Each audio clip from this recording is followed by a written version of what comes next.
صرف ایک درہم سود اور اس پر اتنا بڑا گناہ۔ السلام علیکم ورحمۃ اللہ تعالی وبرکاتہ۔ ناظرین محترم، اسلام ہمیں صرف عبادات ہی نہیں سکھاتا بلکہ حلال و حرام کے درمیان واضح فرق بھی بتاتا ہے۔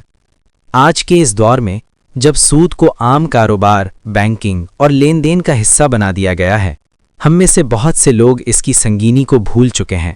حالانکہ سود اللہ اور اس کے رسول صلی اللہ علیہ وسلم کے نزدیک نہایت سخت گناہ ہے۔ آئیے ایک ایسی حدیث سنتے ہیں جو ہمارے دلوں کو جھنجھوڑ کر رکھتے۔ حضرت عبداللہ بن حنظلہ حسیل الملائکہ رضی اللہ تعالی عنہما سے روایت ہے کہ حضور نبی کریم صلی اللہ علیہ وسلم نے فرمایا، سود کا ایک درہم جو آدمی جان بوجھ کر کھائے، اس کا گناہ 36 بار زنا کرنے سے بھی زیادہ ہے۔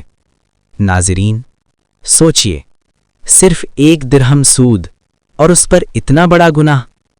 اس حدیث سے ہمیں یہ سبق ملتا ہے کہ سود صرف مالی جرم نہیں بلکہ روح کو تباہ کرنے والا عمل ہے۔ یہ رزق میں بے برکتی، دعاؤں کی قبولیت میں رکاوٹ اور اللہ کی ناراضگی کا سبب بنتا ہے۔ ایک سچا مسلمان وہی ہے جو مشکل حالات میں بھی حلال کو نہ چھوڑے اور سود جیسے کبیرہ گناہ سے خود کو محفوظ رکھے۔ اگر یہ بات آپ کے دل کو لگی ہو تو اس ویڈیو کو لائک کریں، اپنی رائے کامنٹس میں ضرور لکھیں اور ایسی ہی ایمان افروز باتوں کے لیے ہمارا چینل سبسکرائب کرنا نہ بھولیں۔ جزاکم اللہ خیرن۔